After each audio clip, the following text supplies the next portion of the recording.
CPR start करायचं. CPR साठी स्टर्नमच्या मध्ये म्हणजे इथं तुमच्या निप्पलच्या मिड लाईनच्या थ्रू आपण लॉक करतो आपले हँड्स आणि तुम्ही ज्या पण हँडनी कम्फर्टेबल असाल त्याच्यानी तुमचा हा एरिया यूज करायचा CPR देण्यासाठी.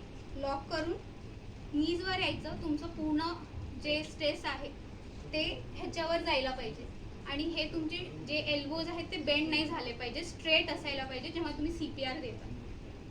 आणि जे सेकंड हेल्पर असतं तुमच्यासोबत त्याला मास्क किंवा माउथ टू माउथ आता अवॉइड आहे तर मास्क आणि C आणि E टेक्निक असते ज्याच्याने आपण मास्क होल्ड करतो आणि अंबुबाय नी आपण 2 ब्रीथ्स रेस्क्यू ब्रीथ देतो. सायकल असतं 30:2 असं आपण 1 after the other like 30 compressions wait 2 मग रेस्क्यू ब्रेथ्स असतात आणि परत कंटिन्यू करतो. हे असं होल्ड करून पूर्ण वेट ह्याच्यावर घालून मग आपण प्रेस करायला चालू करतो. 1 2 3 4 5 6 राहू दे आता तसंच.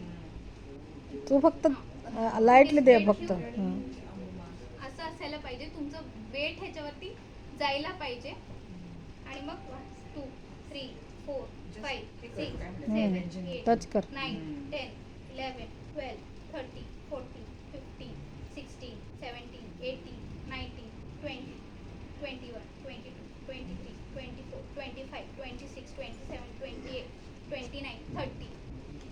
हे 30 काउंट्स आपल्यासाठी आणि आपल्या सपोर्टर दोघांसाठी असतात. कारण आपले 30 काउंट झाल्यावरती जो आपल्या सोबत असतो त्यांनी 2 रेस्क्यू ब्रेथ देणार असतो.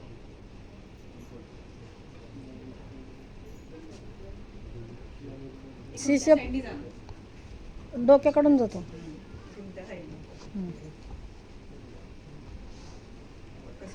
रेस्क्यू ब्रीथसाठी फक्त C आणि टेक्निक यूज करायचं. असं होल्ड करून जस्ट या साईडला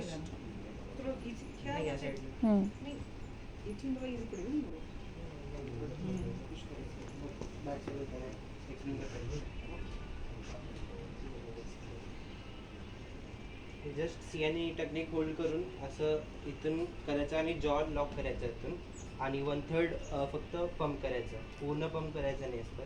1/3 केल्यानंतर 100% ऑक्सिजन सप्लाय होत आहे. 1 2 हे 2 रेस्क्यू ब्रीथ दिल्यानंतर परत कॉम्प्रेशन स्टार्ट करायचं. ठीक आहे.